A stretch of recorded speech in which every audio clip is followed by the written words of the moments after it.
హల్లెలూయా. ఆ మూడవ భాగమును నేను అగ్నిలో నుండి వెండిని తీసి శుద్ధపరిచినట్లు శుద్ధపరుతును, బంగారమును శోధించినట్లు వారిని శోధింతును. వారు నా నామమును బట్టి మొర్రపెట్టగా నేను వారి మొర్రను ఆలకింతును. వీరు నా జనులని నేను చెప్పుదును, యెహోవా మా దేవుడని వారు చెప్పుదురు.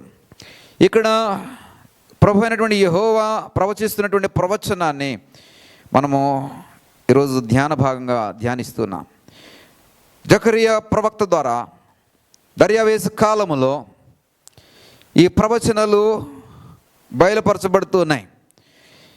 ఇది నేటి ఈ తరానికి, ప్రస్తుత కాలానికి అన్వయించుకుంటూ మనము క్రీస్తులో బలపరచబడడానికి, క్రైస్తవ జీవితాన్ని నిర్మించుకోవడానికి ఎంతో మనకి సహాయపడతారు. ప్రియ సహోదరా, సహోదరి, ఈ ప్రజలందరూ ప్రతికూలమైనటువంటి పరిస్థితుల మధ్యలో నడుస్తున్నప్పుడు దేవుడైనటువంటి యెహోవా జకరియా ద్వారా ప్రవశిస్తున్నటువంటి ప్రవచనం ఏంటంటే, మూడవ భాగమును నేను అగ్నిలో నుండి వెండిని తీసి శుద్ధపరిచినట్లు శుద్ధపరుతును. ఏమిటి ఆ మూడవ భాగము? ఆ మూడవ భాగాన్ని ఏం చేస్తారటండి? వెండిని శుద్ధపరిచినట్లు శుద్ధపరుస్తారట. ఏమిటండి ఆ మూడవ భాగము? బంగారమును శోధించినట్లు శోధిస్తారట. వారు మాత్రమే, ఎవరండి? ఆ మూడవ భాగము ఎవరైతే ఉన్నారో వారు మాత్రమే నా నామమును బట్టి మొర్రపెట్టగా నేను వారిని మొరను ఆలకింతును. ప్రియ సహోదరా, సహోదరి, మూడవ భాగమునకు చెందినటువంటి ప్రజలు ఎవరైతే ఉన్నారో వారు మొర్రపెడితే మాత్రమే ఆయన వారి మొర్రను ఆలకిస్తారట. ఆ ప్రజలు మాత్రమే యెహోవా మా దేవుడని చెప్తారట. అంతేకాదు, దేవుడైన యెహోవా కూడా ఏమని చెప్తాడంటే, వారే నా జనమని చెప్తారట. మరి ఎవరు ఈ యొక్క మూడవ భాగం? ఎవరు ఈ మూడవ భాగమైనటువంటి జనాంగం? ఎవరు ఈ మూడవ భాగమైనటువంటి ప్రజలు?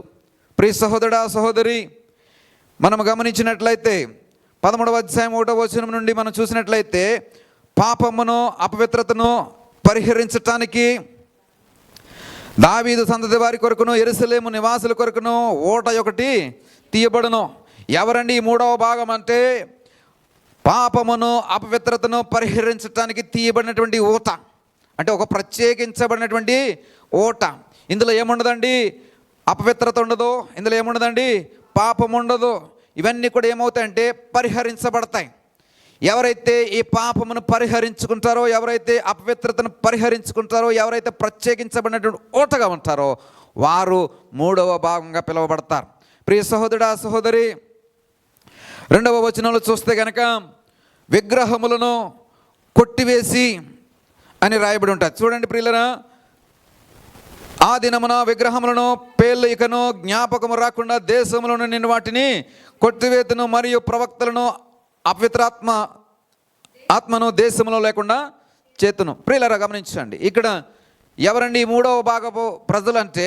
విగ్రహముల జోలికి పోకుండా విగ్రహములను కొట్టివేసి, అంటే విగ్రహారాధన పూర్తిగా తీసివేసేటటువంటి ప్రజలు ఎవరైతే ఉంటారో వారు మూడవ భాగంగా పిలువబడతారు. ఇక్కడ ఎలాంటి ప్రవక్తలు ఉండరంటే, గాలి కబుర్లు చెప్పే ప్రవక్తలు ఉండరు, వారు కొట్టివేయబడతారు. ఎవరండి? ఈ అపవిత్రాత్మ చేత చెప్పబడుతున్నటువంటి, బోధిస్తున్నటువంటి అనేక మంది ప్రవక్తలు ఉంటారు. వీళ్ళందరినీ కూడా ఏం చేయబోతున్నాడండి? కొట్టివేయబోతున్నాడు. వీళ్ళందరినీ కొట్టివేయగా మిగిలినటువంటి జనులే మూడవ భాగం.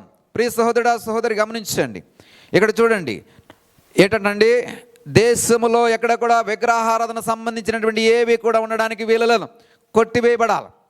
ఇంకా అబద్ధపు ప్రవక్తల యొక్క వాక్యాలు లేదా ప్రవచనాలు లేకుంటే బోధలు మనం చూస్తున్నాం. నేటి కాలంలో ఇది బాగా ఎక్కువైపోయినటువంటి పరిస్థితులు చూస్తున్నాం. వారి మందిరమునకు ఆకర్షించుకోవడానికి అనేకమైనటువంటి ప్రలోభాలకు గురి చేస్తుంటారు, అనేకమైనటువంటి వేషాలు వేస్తుంటారు. వీళ్ళందరినీ కూడా కొట్టివేసి దేవుడు ఒక మూడవ భాగాన్ని తయారు చేస్తాడు. మూడవ భాగాన్ని నేను ఏర్పరచుకుంటాను అంటున్నాడు. ప్రియ సహోదరుడా, సహోదరి, ఇక ముందుకు వెళ్తే కనుక ఇక ఎంత మాత్రము కూడా ప్రవచనాలు ఉండవు. 3వ వచనంలో చెప్పబడుతున్న మాట ఏమిటంటే, ప్రవచనాలు ఉండవు. అంటే ఇలాంటి వ్యర్థమైనటువంటి ప్రవచనాలు, అంటే దేవుని యొక్క ఆత్మ కలిగి ప్రవచించేటువంటి ప్రవచనాలు కాకుండా ఇష్టానుసారమైనటువంటి ప్రవచనాలు ప్రవచిస్తూ, ఇదిగో నేను చెప్పాను కాబట్టి అయ్యింది, ఇదిగో నేను చెప్పాను కాబట్టి జరిగింది, ఇదిగో నేను ఈ విధంగా మాట్లాడాను కాబట్టి నీకు ఈ మేలు జరిగిందని ఊరకనే ప్రవచనాలు చెప్పి ప్రజలను మభ్యపెట్టి ప్రజలను పాడు చేసేటటువంటి ఆ జాతి అంతా కూడా ఏమైపోద్దంటే తీసివేయబడతాది. ఇలా తీసివేయబడగా మిగిలినటువంటి భాగమే 3వ భాగము. 4వ వచనం దగ్గరకు వచ్చేటప్పటికి దర్శనాలు ఉండవు, ఇంకా మోసగించబడే స్థితి ఉండదు. ప్రియ సహోదరుడా సహోదరి, 5వ వచనం దగ్గరకు వచ్చేటప్పటికి ప్రవక్తల యొక్క అసలు స్వరూపం బయటపడుతుంది. అంటే వారు ఏ విధంగా జనాల్ని మోసపరుస్తున్నారో, ఏ విధంగా ప్రజలను మభ్యపెడుతున్నారో, ఏ విధంగా ప్రజలను తప్పుదారి పట్టిస్తున్నారో వారి యొక్క స్వరూపాలు బయటపడతాయి. 7వ వచనం దగ్గరకు వచ్చేటప్పటికి ఖడ్గము ఒకటి నిలబడబోతుంది. చదువుదాం 7వ వచనం దగ్గర నుండి. ఖడ్గమా, నా గొర్రెల కాపరి మీదను నా సహకారి మీదను పడుము. ఇదే సైన్యములకు అధిపతికి యెహోవా వాక్కు. గొర్రెలు చెదిరిపోనట్లు కాపరిని హతము చేయము. చిన్నవారి మీద నేను ఈ హస్తమును ఉంచుదును. ఇదే యెహోవా వాక్కు. ప్రియ సహోదరుడా సహోదరి, ఇలాంటి అపవిత్రమైనటువంటి పాపముతో నింపబడినటువంటి విగ్రహారాధన సంబంధమైనటువంటి పరిచర్యలు, ఇంకనో ప్రవచనాలు, సత్యమైనటువంటి ప్రవచనాలు కాకుండా ఇష్టానుసారమైనటువంటి ప్రవచనాలు, దర్శనాలు లేకున్నప్పటికీ కూడా దర్శనాలు ఉన్నాయనేటువంటి బోధ జరుగుతున్నటువంటి ఈ కాలంలో, ఆనాడు దర్యావేశ కాలము 2వ సంవత్సరము 8వ నెలలో ఈ యొక్క ప్రవచనము బయలుపరచబడుతోంది. ఆ కాలంలో వచ్చినటువంటి ఈ దర్శనము ఇప్పుడున్నటువంటి పరిస్థితులకు తగినట్టుగా అన్వయించుకుంటే ఇదే బోధ, ఇదే ప్రవచనాలు, ఇదే దర్శనాలు జరుగుతూ ఉన్నాయి. కాబట్టి ప్రియ సహోదరుడా సహోదరి, ఇప్పుడు ఏమవబోతుందండి? ఖడ్గము ఒకటి నిలబడబోతోంది. ఇలాంటి తప్పుడు బోధలు, ప్రవచనాలు చేసేటువంటి ఆ కాపర్లందరినీ కూడా నేను ఏం చేయబోతున్నానంటే హతమార్చబోతున్నాను. చిన్నపిల్లలు, పెద్దవారు అనేటువంటి ఏమి తారతమ్యాలు లేదు, అందరినీ కూడా నేను ఏం చేయబోతున్నానంటే వారి మీద కూడా నా హస్తము ఉంచబోతున్నాను. కాబట్టి దేశమంతటా జనులలో 2 భాగములుగా వారు తెగవేయబడి చతురు. ప్రియ సహోదరుడు ఆ సహోదరి గమనించినట్లయితే దేశంలో ఉన్నటువంటి ప్రజలందరూ కూడా 3 భాగాలుగా చేస్తే గనక అందులో 2 భాగాలు ఏమైపోతారండి?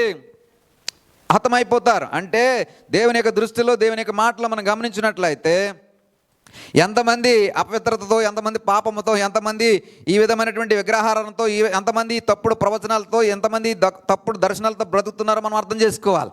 అంటే ఉన్నటువంటి ప్రజలను 3 వంతులుగా చేస్తే కనుక అందులో 2 వంతులు అంటే 3 భాగాలంటే 33% కింద వేసుకుంటే కూడా ఎంత అవుతుందండి? ఆల్మోస్ట్ 66%, 67% పీపుల్ ఎలా ఉన్నారండి? దుర్మార్గమైనటువంటి జీవితాన్ని, దుర్మార్గమైనటువంటి క్రైస్తవ్యాన్ని, దుర్మార్గమైనటువంటి వాక్యాన్ని, దుర్మార్గమైనటువంటి భక్తిని, దుర్మార్గమైనటువంటి నడవడికని కలిగి ఉన్నారు. అది అంటున్నాడు, ఇలా అందరినీ కూడా ఏం చేస్తానంటున్నాడంటే కొట్టివేస్తానంటున్నాడు. ఈ విధముగా కొట్టివేయబడగా మిగిలినటువంటి జనాంగమే 3వ భాగము. ఆ 3వ భాగము ఎంతమంది అండి? వారే శేషించినటువంటి, అంటే ప్రభువు కొరకే శేషించబడినటువంటి జనాంగముగా పిలువబడతారు. వీరు ఏమంటారంటే యెహోవాయే మా దేవుడని చెప్తారు. అలాగే దేవుడు అంటే యెహోవా ఏం చెప్తాడు తెలుసా? కొట్టివేయబడినటువంటి వారందరూ నా ప్రజలు కాదు, ఎవరన్నా నా ప్రజలు, శేషించబడినటువంటి వీరే నా ప్రజలని చెప్తాడు. ప్రియ సహోదరుడా సహోదరి, ఎవరండి ఈ శేషించబడినటువంటి ప్రజలు? పాపమును పరిహరించుకున్నారు, అపవిత్రతను పరిహరించుకున్నారు, విగ్రహములను కొట్టివేశారు, విగ్రహారాధన కొట్టివేశారు, ప్రవచనాల మీద, దొంగ ప్రవచనాల మీద ఆనుకోలేదు. దర్శనాలను మోసగించేటటువంటి దర్శనాలను విసర్జించిన వారు, దర్శనాలని ఆధారంగా చేసుకుని మోసపోయినటువంటి జనాంగము కాదు వీరు. ప్రవక్తల యొక్క అసలు స్వరూపాన్ని వీరు తెలుసుకున్నటువంటి ప్రజలు. ఖడ్గము యొక్క వాత చేత వీరు నశించిపోయినటువంటి జనాంగం. ప్రియ సహోదరుడా సహోదరి, వీరే 3వ భాగం. ఈ 3వ భాగం ఎవరంటే శేషించబడినటువంటి జనాంగం. ఈ శేషించబడినటువంటి జనాంగం కొరకే జకర్యా ప్రవక్త ఒక మాట చెప్తున్నాడు. ఏంటంటే 8వ అధ్యాయం 6వ వచనం. జకర్యా గ్రంథం 8వ అధ్యాయం. సైన్యములకు అధిపతిగా యెహోవా సెలవిచ్చినదేమనగా, ఆ దినములందు శేషించి ఉన్న జనులకి ఇది ఆశ్చర్యమని తోచినను, నాకును ఆశ్చర్యమని తోచున, ఇదే యెహోవా వాక్కు. ప్రియులారా గమనించండి, నా వైపు చూడండి. ఇక ప్రియులారా గమనించండి, ఏంటంటే ఈ శేషించబడినటువంటి జనాంగం ఎవరండి? మూడవ భాగముగా ఎవరైతే పిలువబడ్డారో వారు శేషించినటువంటి జనాంగం. వీరి కొరకు దేవుడు అంటున్నాడు ఆశ్చర్యకరమైనటువంటి కార్యాలు చేస్తారట. వీరందరూ అనుకుంటారంట ఏమిటి ఇది ఆశ్చర్యమైనటువంటి సంగతులు ఏంటని వీరికి ఆశ్చర్యం కలుగుతుంది, చాలా ఆశ్చర్యం కలుగుతుంది. అయితే నీకైతే అది ఆశ్చర్యమే కానీ అది ఏర్పరిచిన కలగజేసినటువంటి దేవునికి అది ఆశ్చర్యము కాదు. ఎందుకంటే ఆయన ఆశ్చర్యకరుడు, అద్భుతకరుడు కాబట్టి నీ పట్ల ఏమైనానో చేయగల సమర్థుడు కాబట్టి ఆయనకు ఆశ్చర్యం అనిపించదు. కానీ మూడవ భాగంలో నిలిచినటువంటి నీవు ఏం పొందుతావండి? ఆశ్చర్యాన్ని పొందుతావు. దేవునికి స్తోత్రం చెప్దాం. ఎందుకని మూడవ భాగంలో నేను ఉండాలని ఆశపడండి.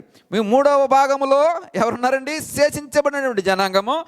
దేవుడు యెహోవా దేవుడు నా దేవుడని చెప్పేటువంటి జనాంగము. అంతేకాదు దేవుడి చేత వీరు నా జనులని చెప్పించుకున్నటువంటి జనాంగము. కాబట్టి ప్రియ సహోదరా సహోదరి, ఈ మూడవ భాగానికి దేవుడు ఆశ్చర్యకరమైనటువంటి శేషించినటువంటి జనాంగానికి ఏం చేయబోతున్నాడు అంటే ఆశ్చర్యమైనటువంటి కార్యములు చేయబోతున్నాడు. కాబట్టి ప్రియ సహోదరా సహోదరి, ఏమిటి ఆశ్చర్యకరమైనటువంటి సంగతులు దేవుడు చేయబోతున్నాడు? ఎవరికి?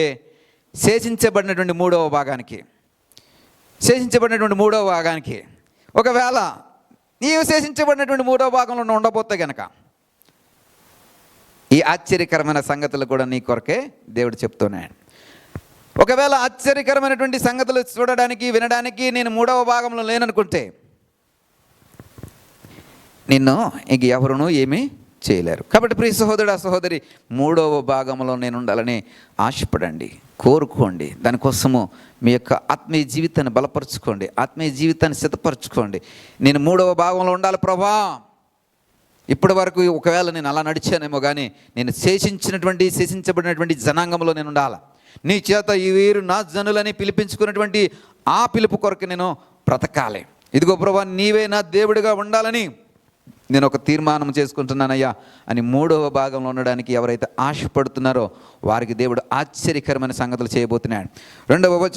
8వ అధ్యాయం 2వ వచనాలు చూస్తే కనుక, మిగులు ఆసక్తితో నేను సియోను విషయమందు రోషము వహించుచున్నాను. మొదటి మాట ఏమిటంటే సియోను విషయమే రోషము చూపిస్తున్నాను, కలిగి ఉన్నాను, రోషము వహించుచున్నాను అంటున్నాడు. అంటే ఆ సియోను యొక్క ప్రజలందరూ కూడా ఎలాగున్నారండి? రెండవ భాగం అంతా కూడా 2 వంతులు ప్రజలు ఎలాగున్నారంటే దేవుని విసర్జించినటువంటి ప్రజలుగా ఉన్నారు.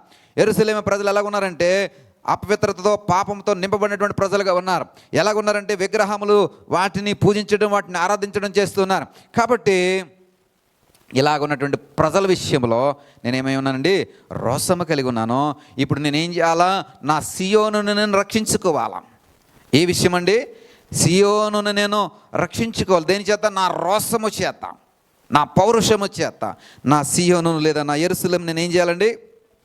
రక్షించుకుందును. ప్రియ సహోదరుడా, ఎందుకైనా రోషం చూపిస్తానంటున్నాడు తెలుసా? రక్షించుకోవడం కోసము పౌరుషం చూపిస్తాడు, రక్షించుకోవడం కోసం రోషం చూపిస్తానంటున్నాడు. తన ప్రజలకు ఆశ్చర్యకరమైనటువంటి సంగతులు చూపించడం కొరకు నేను రోషము వహిస్తానంటున్నాడు. ప్రియ సహోదరుడా సహోదరి, 3వ వచనం దగ్గరకు వచ్చేటప్పటికి అంటాడు, సియోను వద్దకు మరలా వచ్చి అంటాడు. చదవండి. నేను సియోను వద్దకు మరలా వచ్చి. ప్రియులారా గమనించండి, ఇప్పుడు ఏమైంది? మరలా వచ్చేదని అంటే అర్థం ఏంటండి? ఇప్పుడు సియోనులో ఆయన లేడు, సియోనును విడిచిపెట్టేశాడు. ఇంకా యెరూషలేములో నేను నివాసం చేసేదని అంటున్నాడు. అంటే ఇప్పుడు వరకు ఆయన యెరూషలేములో నివాసం చేయడం మానివేశాడు. ఎందుకని?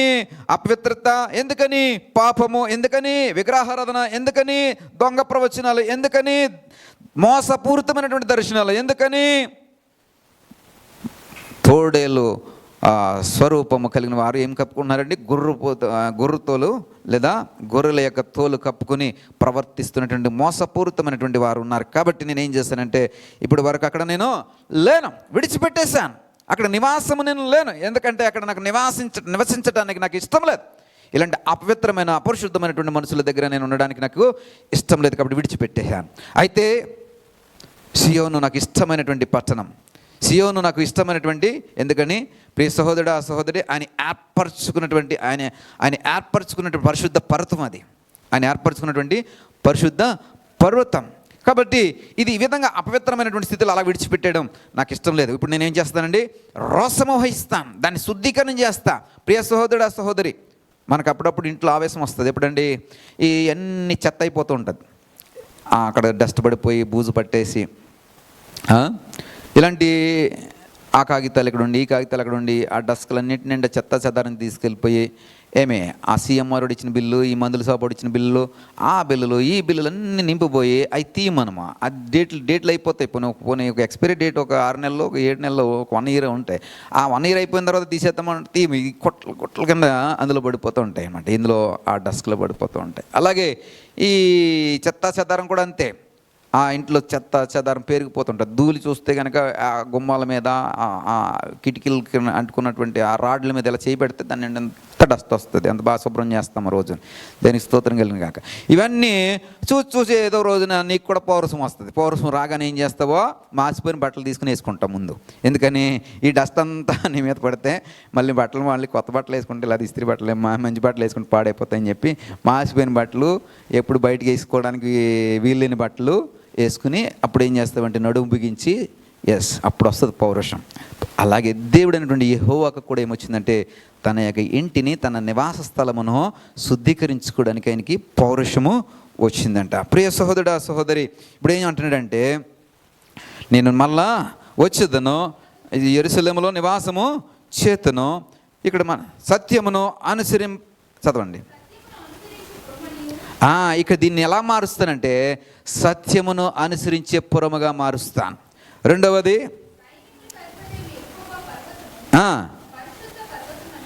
పరిశుద్ధ పర్వతమనియో పేర్లు పెడతాను. మూడవది ఏమనగా అందరూ చేతకర్ర పట్టుకుందరు. వృద్ధులేమి, రుద్రాండ్రేమి, ఇంకను యెరూషలేము వీధులలో కూర్చుందరు. ఆ పట్టణపు వీధులలో ఆటలాడు మగపిల్లలు ఆడపిల్లలతోనూ నిండి ఉండును. దేవుడు అంటున్నాడు ఏంటంటే ఇలాగ అపవిత్రత, పాపము, విగ్రహారాధన, దొంగ ప్రవచనాలు, దొంగ దర్శనాలు, మోసపూరితమైనటువంటి సేవ జరుగుతున్నటువంటి చోట నేనేం చేస్తానంటే శుద్ధీకరణ కార్యక్రమం చేస్తా. దానికి నేను రోసము వహించి నేనే మరలా తిరిగి వస్తా. ఇప్పుడు అక్కడ నివాసం నేను ఏర్పరచుకుంటాను కాబట్టి నేను పరిశుద్ధుడిని, కాబట్టి పరిశుద్ధమైనటువంటి నాకు తగినట్టుగా నేను ఏం చేస్తానండి అక్కడ ఉన్న ప్రజలందరినీ కూడా శుద్ధీకరణ చేసుకుంటా. ఎలాగా? మొదటిది సత్యమును అనుసరించే పురముగా దాన్ని మారుస్తాను. దేని స్తోత్రం కలుగును గాక. ప్రియ సహోదరుడా, సహోదరి, మొట్టమొదటిగా ఆ పట్టణాన్ని లేదా జనుల్ని ఎలా మారుస్తాడండి? సత్యమును అనుసరించే ప్రజలుగా మారుస్తాడంట. ఈ మూడవ భాగం అంతా కూడా ఏమనుసరిస్తారంటండి? సత్యమును అనుసరిస్తారట. ప్రియ సహోదరుడా, సహోదరి, ఈ మూడవ భాగంలో నువ్వు ఉండాలి అంటే మొదటిగా నువ్వేం చేయాలంటే సత్యమును అనుసరించాలి. సత్యమును అనుసరించే వారు మాత్రమే ఏమవుతారండి? మూడవ భాగంలో లేదా క్రీస్తు కొరకే శేషింపబడినటువంటి జనాంగముగా పిలువబడతారు. కాబట్టి ఎప్పుడైతే సత్యమును అనుసరించే ప్రజలు ఉంటారో ఆ పట్టణం అంతా ఏమైపోతుందంటే పరిశుద్ధ పర్వతముగా పేరు పెట్టబడుతుంది. ఇక ఆ పట్టణానికి ఏమైనా పెడతారని పేరు? పరిశుద్ధ పర్వతం అని పెడతారు.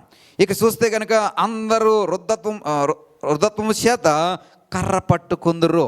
అంటే గమనించండి ప్రియులరా, వృద్ధత్వం చేత ఏం చేస్తారటండి? కర్ర పట్టుకుంటారంట. అర్థం ఏంటంటే ఆ వయసు మేరకుండా ఎవడు కూడా చనిపోడు. అక్కడ ఎవడు కూడా బాల్యంలోనే చనిపోడు. ఎవడు కూడా తన యొక్క యవ్వన వయసులో చనిపోడు. వాడి దినములన్నీ వాడు దీర్ఘాయుసు కలిగి జీవిస్తాడు. ఎక్కడి వరకు చూస్తాడండి? అది ముడిమి అంటే ముసలి వయసు వచ్చేటంత వరకు బతుకుతాడు. ఎప్పటి వరకు జీవిస్తాడండి? చేతి కర్ర పట్టుకుని, ఇదిగో ఎవరు పట్టుకుంటారండి చేతి కర్ర? ముసలి వారు పట్టుకుంటారు, పండు ముసళ్ళు పట్టుకుంటారు, ఇక వయసు అయిపోయినటువంటి వారు పట్టుకుంటారు, వయసు ఉడికిపోయిన వారు పట్టుకుంటారు. అంటే దీర్ఘాయుస్సును చూస్తారు ప్రజలందరూ కూడా, చేతికర్ర పట్టుకుని నడుస్తారు. ప్రియ సహోదర సహోదరి, అంటే దాని అర్థం ఏమిటంటే అక్కడ ఉన్నటువంటి జనులందరూ కూడా వారికి ఇవ్వబడినటువంటి దీర్ఘాయుస్సుని చూస్తారు. ఎవరండి? ఎవరు? మూడవ భాగపు ప్రజలు. ఎవరైతే సత్యమును అనుసరిస్తారో, ఎవరైతే ఆ పరిశుద్ధ పర్వతం అని పేరు పెట్టబడినటువంటి ఆ యొక్క దేవుని సన్నిధిలో నివసించడానికి ఇష్టపడతారో వారి యొక్క దినములన్నీ వారు చూస్తారు, వారి యొక్క సంవత్సరములన్నీ వారు చూస్తారు. వారి యొక్క బ్రతుకు కాలం అంతా కూడా ఏమై ఉంటుందంటే కృపాక్షేమమై వెంట వస్తుంది. కాబట్టి దినములన్నీ ఎలా ఉంటాయండి? క్షేమకరంగా ఉంటాయి. కాబట్టి వృద్ధాప్యాన్ని చూస్తారు. ఇప్పుడున్న పరిస్థితుల్లో వృద్ధాప్యాన్ని చూసేటటువంటి అనుభవం చాలా తగ్గిపోయింది. వృద్ధాప్యాన్ని చూసే అనుభవం అంటే వృద్ధాప్యపు స్థితి తగ్గిపోయింది. ప్రియులారా గమనించండి. ఎందుకంటే మన యొక్క స్థితిగతులు లేదా మన యొక్క నడవడిక, తప్పుడు ఫుడ్డింగ్ అంటే ఫీడింగ్, మన ఏమంటారు దాన్ని, భోజన అలవాట్లు ఇవన్నీ కూడా మారిపోయినాయి. జంక్ ఫుడ్లు పెరిగిపోయినాయి. జంక్ ఫుడ్ బాగా పెరిగిపోయినాయి. ప్రియులరా, టైంలో భోజనాలు చేస్తూ ఉంటారు. ఉపవాసం ఉన్నామని మాటే కానీ ఏం చేస్తుంటామండి, ఉపవాసం ఉన్నప్పుడు ఒకవేళ అంతకీ ఆరోగ్య పరిస్థితి బాగోకపోతే ఏదన్నా బ్రేక్ఫాస్ట్ లాగా ఒక ఇడ్లీ లాగా ఏదో ఒకటి తినండి. ఉపవాసమునకు ఎలా రావాలండి, ఉపవాస దినముగానే రావడానికి ప్రయత్నం చేయండి. గ్యాస్ట్రిక్ ప్రాబ్లం ఉన్నవారు, లేకపోతే కార్డియో ఇష్యూస్ ఉన్నవారు, బలహీనతలు ఉన్నవారు, బీపీ ఉన్నవారు, ఇలాంటి వారు ఏమైనా ఉంటే కనుక దానికి తగినటువంటి ప్రికాషన్ తీసుకోవడంలో తప్పు అయితే లేదు. కానీ దేవుడు మన కృపను బట్టి మనల్ని అందరిని ఎలా ఉంచాడు అనుకుంటున్నానంటే ఆరోగ్యదాయకంగా ఉంచాడు అనుకుంటున్నాను.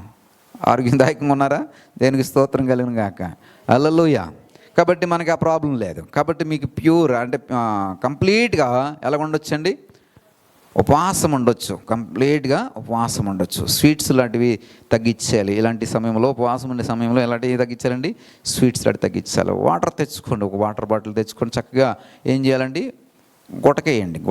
ఊరకనే బాటిల్ ఎత్తి తాగేసి మొత్తం అంతా తాగేయడం కాకుండా ఒక గుటకేయండి. గుటకేస్తే అది లోపలికి నిన్ను పంపించి అదేమవుతుందండి, చల్లబడతాడు. కాబట్టి ప్రియ సహోదరుడా, సహోదరి, ఈ వృద్ధాప్యం అంటే ఆహారపు అలవాట్లు సరిగ్గా లేకపోవడం వల్ల ఏమవుతుందంటే వృద్ధాప్యాన్ని చూడకుండానే మరి మధ్య వయసులోనే చనిపోతున్నటువంటి ప్రజలు చాలామంది కనబడుతున్నారు. 30 సంవత్సరాలకే గుండెపోటు వచ్చి చనిపోయాడనేటువంటి వార్తలు మనం చూస్తూ ఉన్నాం. ప్రియులరా, మరి 30 సంవత్సరాలకి చనిపోవడం వల్ల ప్రియులరు గమనించండి. చిన్నపిల్లల విషయంలో కూడా చూడండి, అనేకమైనటువంటి అంగవైకల్యాలు ఏర్పరచబడుతున్నాయి.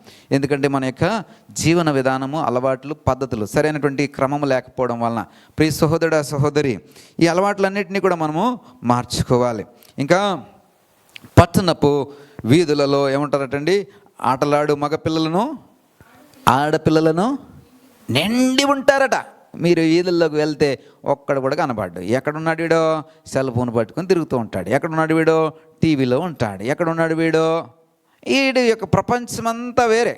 వీడి ప్రపంచమంతా కూడా ల్యాప్టాపు, లేకపోతే ఫోను, లేకపోతే ఇలాంటి బ్రతుకులే బ్రతికేస్తూ పిల్లలందరి యొక్క జీవన విధానం పూర్తిగా మారిపోయింది. పిల్లల చివరికి ఫోన్ తీసుకుంటే ఏమవుతున్నారో తెలుసా, పెద్దల మీద కోప్పడిపోతున్నారు, రివర్స్ అయిపోతున్నారు. వాడి మైండ్ సెట్ మారిపోయింది. అంటే వారికి ఫోన్ తీసుకుంటే ఎక్కడ లేని కోపం వచ్చేస్తుంది. అంటే అంతగా పిల్లల యొక్క ప్రవృత్తి మారిపోయింది, వారి యొక్క మైండ్ సెట్ మారిపోయింది. కాబట్టి ప్రియ సహోదరుడు, సహోదరి, వీధులు ఎవరు ఉండాలంటే నిజానికి వీధులలో ఆడుకునే పిల్లలు ఉండాలి. వీధులలో ఆడుకునే పిల్లల చేత నింపబడాలి. వీధులలో ఎక్కడ చూసినా పిల్లలు ఆడుకుంటూ ఉండాలి. ప్రియ సహోదరుడా, మరి కొంచెం ముందు 90స్లోకి వెళ్తే, దానికి ముందు వెళ్తే ఇంకా బాగుంటుంది. 90s ఆ ఏజ్ అప్పుడు చూస్తే కానీ, ఆ టైంలో చూస్తే కనుక ఇలాంటివి ఏమి ఉండేవి కాదు. వీళ్ళందరూ కూడా ఏం చేసేవారంటే చక్కగా మరి కబడ్డీ అనో, లేకుంటే షటిల్ అనో, లేకపోతే ఖోఖోనో, లేకపోతే ఏమంటారు దాన్ని, పరుగుల పందాలనో, లేకపోతే తొక్కుడు బిల్లనో. ఆడపిల్లలు ఏం చేసేవారండి, తొక్కుడు బిల్ల. అసలు తొక్కుడు బిల్ల ఎలాగ ఉంటుందని అడుగుతారు. ఇప్పుడు ఆడపిల్లల్ని అడిగితే కనుక తొక్కుడు బిల్ల ఎలాగ ఉంటుంది, అమ్మ రాని తెలుసా నీకు తొక్కుడు బిల్ల? దేని స్తోత్రం. తొక్కుడు బిల్ల, అసలు తొక్కుడు బిల్ల తెలియదు ఎవరికని. అంటే పిల్లలకి అసలు ఆట తెలియదు. ఆ తొక్కుడు బిల్ల చూడండి, ఒక కాలుతోనే గెంటాలి అన్నీ. అదొక ఆట, కానీ అది వాళ్ళకి అనేక విషయాలు నేర్పిస్తుంది. ఒక కాలు కుంటడం అంటే, ఒక కాలు సహకరించకపోతే కుంటడము ఆ బిడ్డడికి ఏమవుద్దండి, ఆడపిల్లకి ఏమవుద్దండి, అలవాటు. అంటే ఒక విధమైనటువంటి గేమ్ ప్రియులరా వారి యొక్క మైండ్లో హెల్దీ, ఆరోగ్యదాయకమైనటువంటి మైండ్ సెట్ని క్రియేట్ చేస్తుంది. ఇవి అన్నీ కూడా కొట్టివేయబడ్డాయి. బొంగరాలు ఆట ఆడేవాళ్ళం. బొంగరాలు అంటే ఇలా బొంగరం పెట్టి తాడు పెట్టి గుర్రం తిరుగుతూ ఉంటుంది. మధ్యలో ఆ ఓడిపోయిన బొంగరాలన్నీ అక్కడ పెడితే అంటే బయట ఉన్నవాడు ఏం చేస్తాడండి, బొంగరాలని గిరిగీసి అందులో పెట్టి కొడితే ఆ బొంగరం పగిలిపోవాలన్నమాట. అలా అందులో బొంగరాల ఆటలు మనం ఫస్ట్ ఉండేవాళ్ళం. దేని స్తోత్రం కలిగిన కాక. ఇప్పుడు లేవు బొంగరాల ఆటలు. అందుకనే దాని మీద ఆశతో మొన్న వచ్చేటప్పుడు అక్కడెక్కడో ఆ కుప్పాక ఏమో అమ్ముతారు కదా, అవి ఏంటవి, ఏటి కొప్పాక దగ్గర బొంగరమునే తాడు కొనుక్కొచ్చి కొంచెం ఒకరు అప్పుడప్పుడు వేసాము. ఇప్పుడు ఎక్కడ ఉందో తెలియదు. అది దాని మీద ఉన్న సరదా అనమాట. ఒకప్పుడు ఆడేవాళ్ళం కదా అని అలాగే వేసేవాళ్ళము. ఇంట్లో ఉంది, ఇప్పటికీ ఉంది. అలాంటి ఆటలు హెల్దీగా ఉంటుండే. ఇక్కడ చూస్తే కనుక ఏమైపోయిందంటే పట్టణం అంతా కూడా పిల్లలు ఆడుకునే పరిస్థితి లేదు.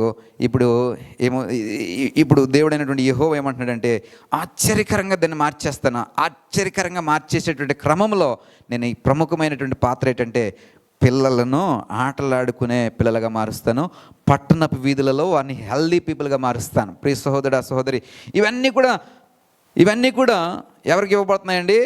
మూడవ భాగం శేషించబడినటువంటి ప్రజానికానికి ఇవ్వబడుతున్నాయి. ప్రియ సహోదరా సహోదరి, ఇంకా ఆశ్చర్యకరమైన సంగతుల్ని మనం చూస్తే కనుక, మరి ఎందుకని ఈ జనాంగం ఆశ్చర్యపడిపోతారంటే, వీళ్ళందరూ అనుకుంటారు ఏమిటంటే, ఒకప్పుడు ఆ పట్టణంలో ఏం లేదంటే సత్యం లేదు. సత్యం లేని చోట ఏముండదంటే సమాధానము ఉండదు. సత్యం లేని చోట సమాధానము ఉండదు. మీరు గమనించండి, మన యొక్క పర్సనల్ లైఫ్లో చూసినా, లేదా ఒక భార్య భర్తల మధ్య చూసినా, ఒకవేళ భర్త అసత్యం చెప్పే భర్తగా ఉన్నాడు అనుకోండి, భార్య దాన్ని యాక్సెప్ట్ చేస్తుందా అండి? చేయదు. నీ నోటన్నా ఎప్పుడన్నా నిజం పలికావా అని అరుస్తుంది. నీ నోటంటే ఎప్పుడన్నా సత్యం చెప్పావా లేదా నిజం చెప్పావా అని ఏమంటుందండి? కోప్పడుతుంది.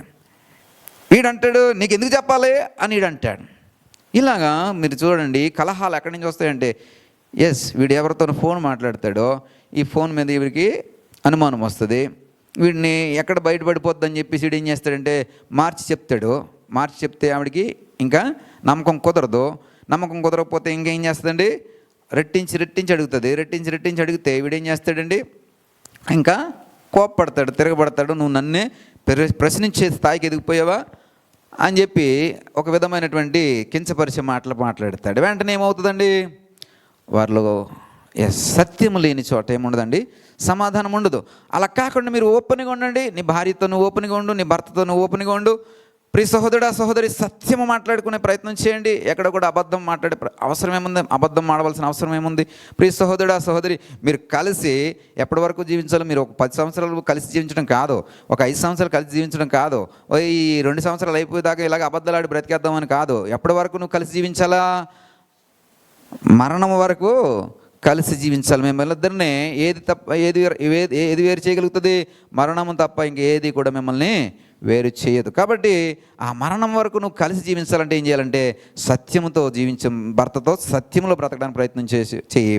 సత్యము నేను ఏం చేస్తుందండి? సమాధానంలో నింపుతుంది. దేవుని స్తోత్రం. 8 వచనంలో చూస్తే కనుక, నీతిని సత్యమును బట్టి ఇవన్నీ కూడా జరుగుతాయని చెప్తాడు. ఏంటండి? నీతిని సత్యమును బట్టి. అక్కడ ఈ 3వ భాగపు ప్రజలు ఏదైతే నీతిని అవలంబిస్తారో, ఏది సత్యమును అవలంబిస్తారో, ఏది సమాధానాన్ని అవలంబిస్తారో, దానిని బట్టి ఈ ఆశ్చర్యకరమైనటువంటి సంగతులు శేషించబడినటువంటి ప్రజానికానికి ఇవ్వబడతాయి. ఈ ప్రజానికానికి ఇవ్వబడతాయి. ప్రియ సహోదరుడా సహోదరి, ఇక కొంచెం ముందుకు వెళ్తే ఇంకా ఆశ్చర్యకరమైనటువంటి సంగతులు. అంటే ఇప్పుడు చూడండి, సత్యమును అనుసరించే ప్రజలందరూ వస్తారట. ఏమని చెప్పారండి? పరిశుద్ధ పర్వతం అని దానికి పేరు పెట్టబడుతుందట. అక్కడ ఉన్నటువంటి వృద్ధులందరూ ఏమంటారండి? చేతికర్ర పట్టుకుని వారి యొక్క దీర్ఘాయుసుని వారు చూస్తారట. ఇక రుద్రాండ్రేమి ఇంకను యెరూషలేము వీధులలో ఆ పాయింట్ మరిచాను ఇందాక. ఏంటండి? రుద్రాళ్ళు ఏం చేస్తారటండి? యెరూషలేము వీధులలో కూర్చుంటారు. మీరు ఒక గ్రామానికి వెళ్తే కనుక ఆ ఊరు మెయిన్ సెంటర్లో ఎవరు కూర్చుంటారో తెలుసా? పెద్దలు, ముసలి వాళ్ళు కూర్చుంటారు. మా నాన్న అందుకే వెళ్ళిపోతుంటాడు. ఇక్కడ కూర్చోడానికి ఉండదు. ఇక్కడికి వచ్చి 2 రోజులు కూడా ఉండడు. ఎందుకని? ఆ వీధులలో కూర్చోవడానికి ఇక్కడ ఎవరు కనబడరు. కాబట్టి అక్కడికి వెళ్ళిపోతే ఇక్కడ అంతర్జాతీయ ఊరికి అది అందం, ఆ ఊరికి అది చాలా బ్యూటిఫుల్గా అనిపిస్తుంది. ఎందుకంటే ఆ ఊర్లో ఎవరున్నారండి? అనుభవజ్ఞులైనటువంటి పెద్దలు, జీవితాన్ని చూసినటువంటి పెద్దలు, బ్రతుకును చూసినటువంటి పెద్దలు ఆ గ్రామంలో, ఆ ఊరిలో, ఆ పట్టణంలో ఉన్నారు. కాబట్టి అది సంతోషం, అది ఆనందం, అదొక దీవెన, అదొక ధన్యత. ప్రియ సహోదరుడా సహోదరి, అలాంటి ధన్యత ఎవరికి ఇస్తానంటున్నాడండి? శేషింపబడినటువంటి 3వ భాగ ప్రజలకి ఇస్తానంటున్నాడు. ఇప్పుడు వరకు అలాంటి ప్రజలు లేరు. ఎందుకంటే వారి యొక్క పాపమును బట్టి, దోషమును బట్టి, అపవిత్రతను బట్టి వారు ఏమయ్యారంటే కొట్టివేయబడుతూ శాపభూయిష్టమైనటువంటి బ్రతికారు. కాబట్టి దీర్ఘాయుస్సును వారు చూడలేకపోయారు. ప్రియ సహోదరుడా సహోదరి, ఇలాంటి ఆశ్చర్యకరమైనటువంటి సంగతుల్ని నీకు చూడాలంటే ఎప్పుడు చూడగలుగుతామండి? 8వ అధ్యాయం 12వ వచనం. ఇప్పుడు దాకా చెప్పింది పార్ట్ ఏ, అంటే ఒక భాగం చెప్పాను. అంటే వారు ఆశ్చర్యకరమైన సంగతులు ఎలా చూస్తారని చెప్పాను. ఈ పార్ట్ బి, ఈ ఆశ్చర్యకరమైన సంగతులు వారికి ఎలా వస్తాయి అంటే, ప్రియ సహోదరుడా సహోదరి, ఎలా వస్తాయి? ఇప్పుడు మన ఇంట్లో సంతోషంగా ఉండాలంటే, నా వైపు చూస్తూ ఉండదు, మీరు ఏదో గ్రంథాలు రాసేస్తున్నట్టు మీరు ఏదో పుస్తకాలు రాసేస్తున్నారేమో అనిపిస్తుంది.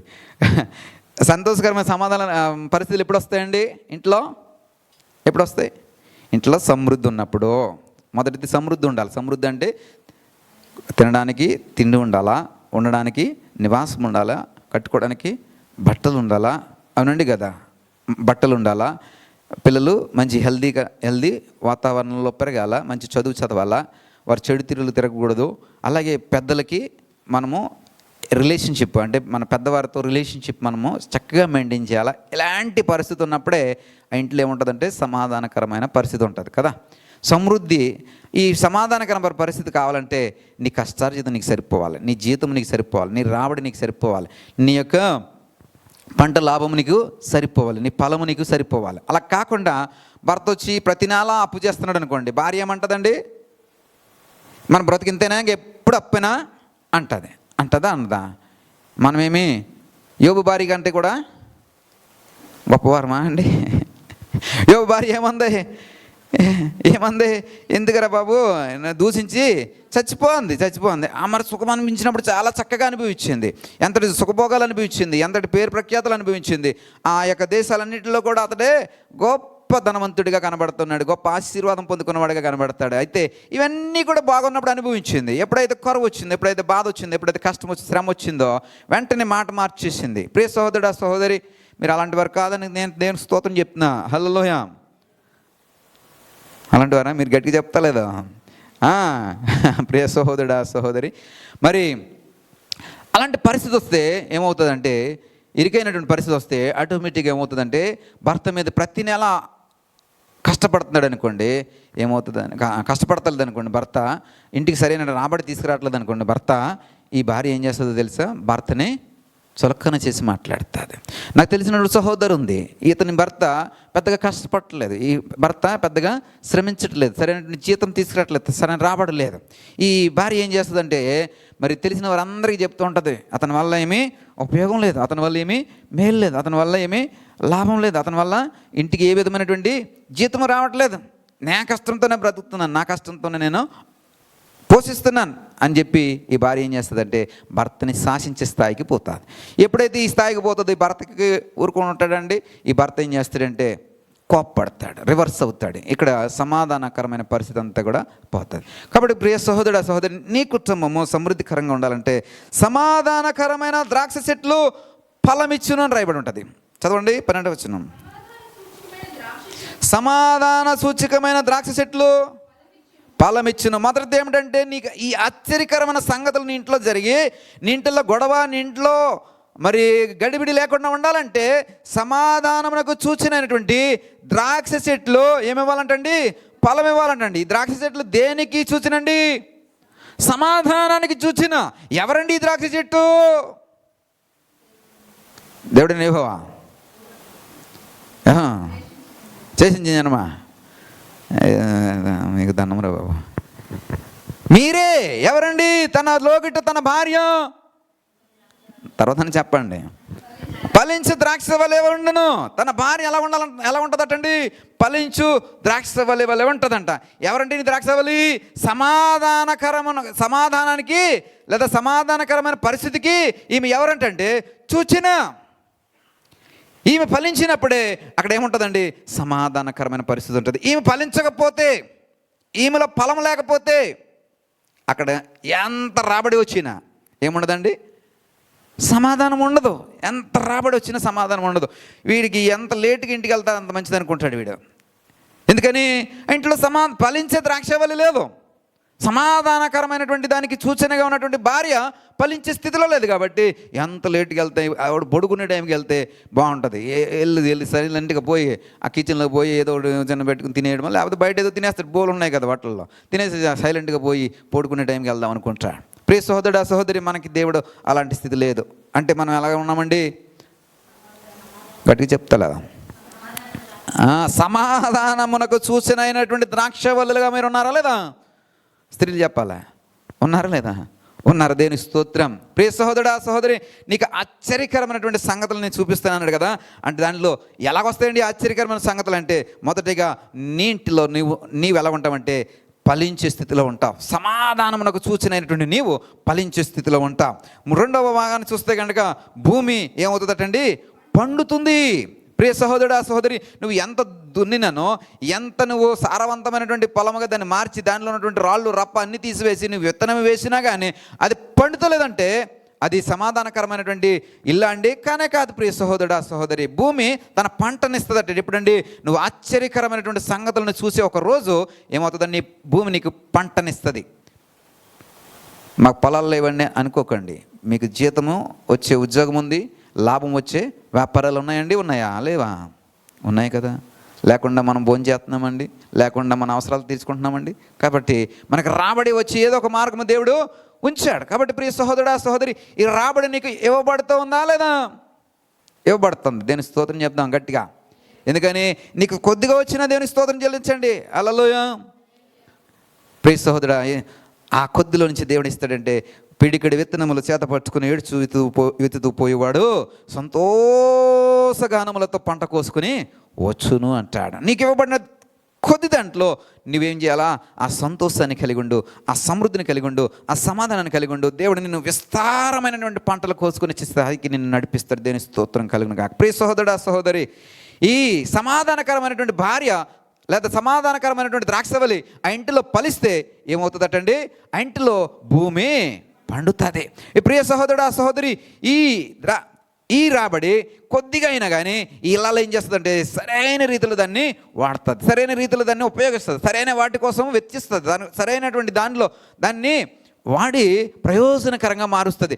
ఆ వచ్చిన దాంట్లో మళ్ళీ ఎంత వస్తే అందులో 10,000 వస్తుందా? 10,000లో మళ్ళీ ఏం చేస్తుందండి? దశమ భాగం తీసి పక్కన పెట్టి మిగిలిన దాంట్లో కొంత సేవ్ చేసి పిల్లల కోసం ఇది, భవిష్యత్తు కోసం ఇది, లేకపోతే మందులు ఏదైనా అన్ఎక్స్పెక్టెడ్ హెల్త్ ఇష్యూస్ వస్తే కనుక మందుల కోసం ఇది అని చెప్పి దాచి ఏం చేస్తుందంటే పొదుపు చేస్తుంది. ఈ ఫలించినటువంటి స్త్రీ ఎలా ఉంటుందంటే ఎంత వచ్చినా కానీ ఏం చేస్తుందండి? ఖర్చు పెట్టేస్తూ ఉంటుంది. ప్రియ సహోదరుడా సహోదరి, మనము ఫలించే స్థితిలో ఉన్నామా లేదా? మన భూమి పంట మనకి ఇవ్వబడుతుందా లేదా? ఆశ్చర్యకరమైన సంగతులు మీరు చూస్తున్నారా లేదా? చూస్తున్నారంటే కనుక మీరు ఎలా ఉన్నట్టు అర్థమో? మూడవ భాగంలో శేషించబడినటువంటి క్రీస్తు కొరకై, దేవుడైనటువంటి యెహోవా కొరకై శేషింపబడినటువంటి జనాంగముగా మీరు ఉన్నారా లేదా? దేవునికి స్తోత్రం కలిగిన కాక ఉన్నారా లేదా?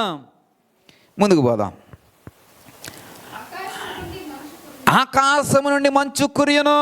ఎప్పుడైతే నువ్వు ఆశ్చర్యకరమైనటువంటి సంగతులు చూస్తావో, ఆశ్చర్యకరమైనటువంటి సంగతులు చూసేటటువంటి కుటుంబంలో, జీవితంలో, ఆ నివసించేటువంటి పట్టణంలో, నివసించే ప్రాంతంలో ఏం కురుస్తుందండి? సకాలంలో మంచు కురుస్తుంది. సకాలంలో మంచు కురుస్తుంది. ప్రియ సహోదరుడా, మంచు కురడం అంటే ఋతువులు సరైనటువంటి క్రమంలో నీకు ఇవ్వబడతాయి. వర్షాకాలం తర్వాత ఏమొస్తుందండి అమ్మ? శీతాకాలం వస్తుంది. శీతాకాలం తర్వాత ఎండాకాలం వస్తుందా రాదా?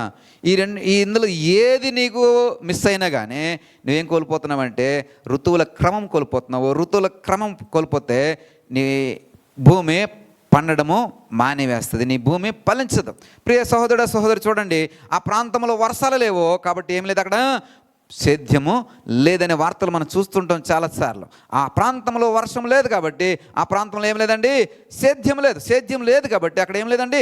ఆహారం లేదని వార్తలు మనం చూస్తుంటాం. ఒక రాజస్థాన్ ప్రాంతానికి పోండి, అక్కడ ఎంత ఒకవేళ వర్షం పడినా కానీ అక్కడ ఏముండదంటే వర్షము నిలవదు కాబట్టి అదంతా ఎలాగుంటుందంటే ఎడారి భూమిలాగా ఉండి, ప్రియ సహోదరుడు, తినడానికి కనీసము ఆహారం దొరకనటువంటి పరిస్థితులు ఆ ప్రాంతంలో ఉంటాయి. ఎందుకని?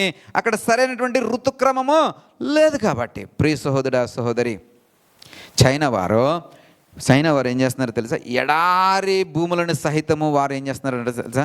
పంట భూమిగా మార్చేస్తున్నారు. ఎలాగండి? మనం అంతమంది చైనా ప్రోడక్ట్ అని హేళన చేస్తూ లేదా ఎటకారం చేస్తూ మనం మాట్లాడుతుంటాం. కానీ ప్రియ సహోదరుడా సహోదరి, వాళ్ళు అన్ని విషయాల్లో కూడా ఏం చేస్తారో తెలుసా? ముందు చూపుతో ఆలోచిస్తారు. ఎడారులను సహితము వారు ఏం చేస్తున్నారు తెలుసా? పంట భూములుగా మార్చివేస్తున్నారు.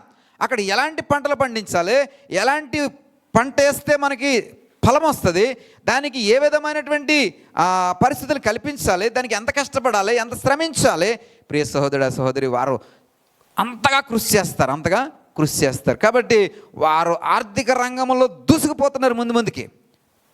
అమెరికా లాంటి దేశాలతో, రష్యా లాంటి దేశాలతో వారు పోటీ పడుతున్నారు. ఎందుకని? వారు శ్రమిస్తారో, ఎడారుల్లో మన్ను టెండలో కూడా పంటలు పండించే ప్రయత్నాన్ని చేస్తారు. టెక్నాలజీని వారు అభివృద్ధి చేసే ప్రయత్నం చేస్తారు. ప్రియ సహోదరుడు సహోదరి, ఇప్పుడు ఏం చేస్తుందో తెలుసా? ప్రపంచ దేశాలన్నీ కూడా చైనా దేశంకి వచ్చి అక్కడ ఇండస్ట్రీస్ పెడుతూ ఉన్నాయి, పరిశ్రమలు పెడుతూ ఉన్నాయి. ఎందుకని? అందరినీ కూడా చైనా దేశం ఏం చేస్తుందంటే స్వాగతిస్తుంది. కమాన్, మా దేశానికి రండి, మా దేశంలో మీరు పరిశ్రమలు పెట్టుకోండి, మీకు ట్యాక్స్ ఇవ్వము, మీకు సబ్సిడీలు ఇస్తాము, మీకు మంచి ఉచిత విద్యుత్ సప్లై చేస్తాము, మీకు గవర్నమెంట్ పాలసీస్ ఏమీ కూడా మీకు అబ్జెక్షన్స్ ఉండవు, మీకు ఫ్రీడమ్, స్వేచ్ఛగా మీరు చేసుకోండి. అలాగే ఎక్స్పోర్ట్ సుంకము కూడా ఉండదు. అంటే ఎక్స్పోర్ట్ చేసేదానికి స్పెషల్గా పెద్ద ట్యాక్సీలు ఏమి కూడా వేయం మేము. మీరు ఇక్కడ తయారు చేసినటువంటి వస్తువులను ఏ దేశమునకైనా పోయి అమ్ముకోండి. కాబట్టి మీకు అన్ని వెసులుబాటు ఇస్తాం. కాబట్టి ప్రపంచ దేశాలన్నీ కూడా వచ్చి ఏం చేస్తున్నాయండి? చైనా దేశంలో ఫ్యాక్టరీలు పెడుతున్నాయి, పరిశ్రమలు పెడుతున్నాయి. ప్రియ సహోదరుడు, అక్కడ ఏమవుతుందంటే రకరకాలైన ఉత్పత్తులు తయారవుతున్నాయి. దానివల్ల అనేక మందికి ఎంప్లాయ్మెంట్ దొరుకుతుంది, అనేక మందికి ఉద్యోగాలు దొరుకుతున్నాయి, అనేక మందికి లాభం వస్తుంది, అనేక మందికి మేలు జరుగుతుంది. ప్రియ సహోదరుడు సహోదరి, ఆర్థిక రంగంలో ఏమవుతుందండి? దూసుకుపోతూ ఉంది. ఎడారిలో సహితము పంటలు పండించడం. ప్రియ సహోదరుడు సహోదరి అంటున్నాడు, ఆకాశము నుండి మంచు కురిసినప్పుడు, దీవెనకరమైన పరిస్థితులు అంటే నీ ఋతువులు నీకు ఇవ్వబడతాయి. ఆరో మాట చూస్తే, అక్కడ చూస్తే కనుక 6వ వచనం అనుకుంటా.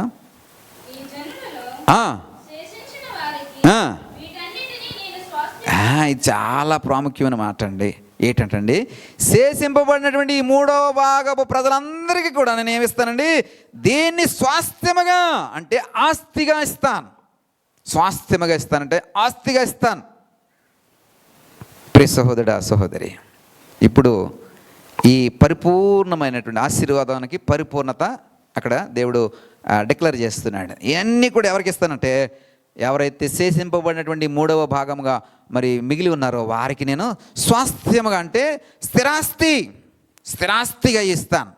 దాన్ని ఎవరు కూడా తీసివేయలేరు. ఎప్పుడండి? స్థిరాస్తి నీకు ఉన్నప్పుడు ఎవరైనా తీసివేయగలరా? తీసివేయలేరు. స్థిరాస్తి మీ నాన్నగారికి ఉంది, దాన్ని ఎవరైనా తీసివేయగలరా? ఎవరు తీసివేయలేరు. అనుకోకుండా వీళ్ళనామా రాయకుండా మీ నాన్నగారు ఒకవేళ ఎవరైనా కాలం చేశారనుకోండి, ఆ తర్వాత అది ఎవరికి ఇవ్వబడుతుందండి? పక్కింటోడికా, ముందింటోడికా, వెనకింటోడికా? కాదు, వాడి పిల్లలమైన ఏంటంటే అది అర్థము, అది మన స్వాస్థ్యము, మన తండ్రి సంపాదించినటువంటి స్వాస్థ్యము. అలాగా దేవుడు అంటున్నాడు, నీకు ఇది అన్నీ కూడా స్వాస్థ్యంగా ఇస్తున్నాను అంటున్నాడు. ఏంటి స్వాస్థ్యములో? ఫలించేటటువంటి ద్రాక్షవలే, భూమి పంట, ఆకాశపు ఋతువులు, ఆకాశం నుండి మంచు కురవడం అంటే ఋతుక్రమము, ఇవన్నీ కూడా నీకు స్వాస్థ్యంగా ఇస్తున్నాడు. ఇవన్నీ పొందుకున్నటువంటి నీవు ఆశ్చర్యకరమైనటువంటి దీవెనలు కలిగి ఉన్నట్ట లేదట? నేను కలిగి ఉన్నట్టే. దేని స్తోత్రం చెప్పండి. హల్లెలూయా. ఇది వరకు అంటే ఇది జరగడానికి ముందు, అంటే దేవుడు ఈ స్వాస్థ్యము వారికి ఇవ్వడానికి ముందు ఎలాంటి పరిస్థితుల్లో వీరు ఉన్నారో చూసారు. ఎలాంటి పరిస్థితుల్లో ఉన్నారో తెలుసా మీకు? 8వ అధ్యాయం 10వ వచనం దగ్గరికి వద్దాం.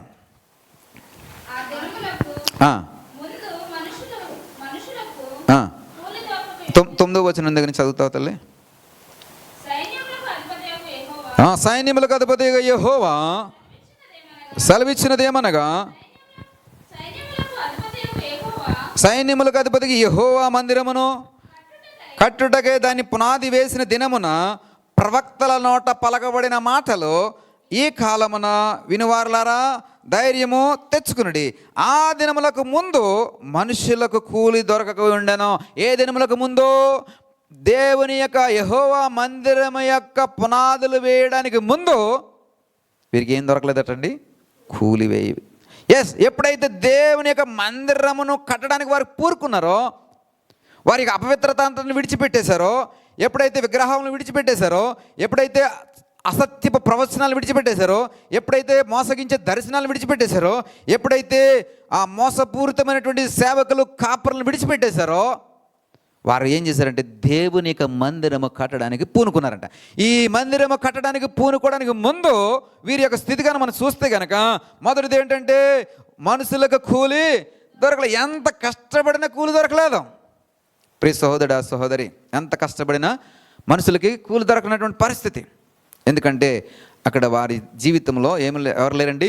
ప్రభు అయినటువంటి యెహోవా దేవుడు లేడు. యెహోవా దేవుడు లేడు. కాబట్టి వారు కూలి చేస్తున్నా కానీ కూలి దొరకదు. ప్రియ సహోదరుడా సహోదరి, భారతదేశంలో క్రైస్తవ్యం వచ్చి అనేక మంది జీవితాల్లో వెలుగులు నింపింది. అనేక మంది జీవితాల్లో. ఎస్ ప్రియ సహోదరుడా సహోదరి, నువ్వు అంటరాని వాడవు, నీవు మా దగ్గర కూర్చోడానికి వీల్లేదు, నువ్వు మాతో కలిసి భోజనం చేయడానికి వీల్లేదు, నువ్వు మాతో కలిసి మందిరానికి రావడానికి వీల్లేదు, టెంపుల్కి రావడానికి వీల్లేదు అని నిర్దాక్షిణ్యముగా తోసివేసేటటువంటి కాలంలో భారతదేశపు ప్రజలు కొట్టిమిట్టాడుతూ చీకటి బ్రతుకులు బ్రతుకుతుంటే క్రైస్తవుడు అనేవాడు వచ్చి భారతదేశాన్ని వెలిగించాడు. ప్రియ సహోదరుడా సహోదరి, ఈ రోజున ఆ భయం బ్రతుకుతూ మూతికో చెప్ప ముడ్డికొక ఆకు కట్టుకుని బ్రతుకుతున్నటువంటి మనుషులు ఏమయ్యారో తెలుసా? జ్ఞానముతో ఆలోచించడం నేర్చుకున్నారు. మందిరాలకు వెళ్ళి మాట్లాడడం నేర్చుకున్నారు. దేవుని యొక్క వాక్యమును చేతపట్టుకుని ఇది దేవుని యొక్క వాక్యమని చెప్పడం నేర్చుకున్నారు. ఎప్పుడండి? క్రైస్తవ్యము భారతదేశానికి వచ్చినప్పుడు. ప్రియ సహోదరుడా సహోదరి, క్రైస్తవ్యము భారతదేశానికి వచ్చినప్పుడు మనుషుల యొక్క ఆలోచన విధానము మార్చబడుతూ వచ్చింది. ప్రియ సహోదరుడా సహోదరి, అనేక మంది బ్రతుకుల్లో వెలుగులు నింపింది క్రైస్తవ్యము. ప్రియ సహోదరుడా సహోదరి, నీవు మందిరానికి వెళ్ళిన తర్వాత, మందిరానికి వెళ్ళకముందు నీ జీవితాన్ని ఒకసారి ఆలోచన చేయి. ఒకసారి నేను క్రమమైనటువంటి జీవితాన్ని యేసులో కట్టుకోవడం ప్రారంభించిన తర్వాత నా జీవితం మహాద్భుతంగా మార్చబడింది. దేవునికి స్తోత్రం కలుగును గాక. నేను ఇది ప్రతి ఆరాధనలో, నేను వ్యక్తిగత ఆరాధనలో కానీ లేదా అన్ని విషయాల్లో కూడా నేను ఆరాధనలో కానీ ఇది ఉచ్చరించకుండా ఉండలేను. ఎందుకంటే ఎలాంటి బ్రతుకులయ్యా మా బ్రతుకులో, మీలోకి వచ్చిన తర్వాత మా బ్రతుకులు ఎలాగా మారాయ్యా. ఎందుకు పనికిరానటువంటి బ్రతుకులయ్యా మా బ్రతుకులు, మీలోకి వచ్చిన తర్వాత మా బ్రతుకులు దీవెనకరంగా మార్చబడ్డాయ్యా. ప్రియ సహోదరుడా సహోదరి, ఈ సాక్ష్యం ప్రతి ఒక్కరూ కలిగి ఉండాలి. క్రీస్తులోకి రాకముందు, క్రీస్తులోకి వచ్చిన తర్వాత. ప్రియ సహోదరుడా సహోదరి, ఏమవుతుందండి? మనుషులకు అక్కడ కూలి దొరకలేదు. కూలి ఎంత కష్టపడినా కానీ సరిపడా కూలి దొరకట్లేదు. అసలు కూలి లేదు. ఒకవేళ వచ్చినా కూలి సరిపోయినటువంటి పరిస్థితి. అందుకే యోవేలు గ్రంథంలో అంటాడు, అది వచ్చినటువంటి కూలి అంతా ఏమైపోతుంది? చిల్లుల సంచులో పడినటువంటి ధనముగా, డబ్బులుగా అయ్యి ఉంటున్నాయని అంటాడు. ప్రియ సహోదరుడా సహోదరి, ఈ రెండవది చూస్తే కనుక బాడిక దొరకకుండును. బాడిక అంటే ఏంటంటే అది కూడా ఒక రకమైనటువంటి అద్దె. బాడిక అంటే సపోజ్ ఒక ఎద్దుని తీసుకొచ్చామనుకోండి, ఆ ఎద్దుకి ఈ పొలం అంతా దున్నేస్తే నీకు ఇన్ని బస్తాలు బియ్యం ఇస్తాం, లేకపోతే ఇన్ని కుంచాలు బియ్యం ఇస్తాం, లేకపోతే ఇన్ని తవలు బియ్యం ఇస్తాం, లేకపోతే ఇన్ని కేజీలు అయితే మీకు అర్థమవుతుంది కాబట్టి కేజీలు అంట. పోనీ ఇన్ని కేజీలు, పూర్వం కేజీలు లేవు, ఈ ఏమంటారు దాన్ని, సోల, తవ్వ, కొంచెం అనేవారు కదా. ఇలాంటి ఇన్ని కుంచాలు ఇస్తాము, లేదా ఇన్ని తవలు ఇస్తాము, లేదా ఇన్ని సోల బియ్యం, లేదా ఇన్ని బస్తాలు ధాన్యం ఇస్తామని చెప్పి ఒక ఒప్పందం పెట్టుకుని ఆ పశువులను తీసుకొచ్చి అవన్నీ కూడా తొక్కించడము, దున్నించడము చేసేవారు. ఆ తర్వాత కాలంలో ట్రాక్టర్లు వచ్చాయి. ట్రాక్టర్లతో కూడా అలాంటి ఉడంబడికే ఉండేది, అలాంటి బాడికి ఇచ్చేవారు. పొలం అంతా పండిన తర్వాత బస్తా ట్రాక్టర్ దున్నుడికి ఇచ్చేవారు. ఇప్పుడు అవన్నీ పోని ఫోన్పేలు వచ్చినాయి. ఏమొచ్చినాయండి? అవన్నీ పోని ఫోన్పేలు వచ్చినాయి, పేటిఎంలు వచ్చినాయి. అవునండి కాదా? గూగుల్ పే కూడా వచ్చింది. దేవుని స్తోత్రం కలిగిన గాక. హల్లెలూయా. ఇక్కడ అంత పశువుల చేత అంత పని చేయించినా, దుక్కినా, మరి ఆ పశువులకి ఏం లేదటండి, బాడిక లేదు. ఎక్కడి నుంచి వస్తుంది బాడిక? వాడు దుక్కినంత మాత్రం రాదు. ఎప్పుడు వస్తుందండి? ఆ పొలము పండినప్పుడు అడు ఇవ్వగలుగుతాడు. ఆ పొలము పండినప్పుడు ఇవ్వగలుగుతాడు. ఆ పొలంలో సమృద్ధి ఉన్నప్పుడు ఇవ్వగలుగుతాడు. అతనికి చేతికి రాబడి వస్తే ఇవ్వగలుగుతాడు. అంటే అటు ఇవ్వలేకపోతున్నాడు. అంటే అర్థం ఏమిటంటే అక్కడ ఎంత దున్నిననో. ప్రియ సోదరుడా సోదరి, క్రీస్తులోనికి రావడానికి ముందు, మందిరము కట్టడానికి పూనుకోవడానికి ముందు వీరి యొక్క పరిస్థితి ఏంటంటే ఎంత జాగిరి చేసినా కానీ వారికి ఏం లేదంటే బాడిక దొరకకుండను.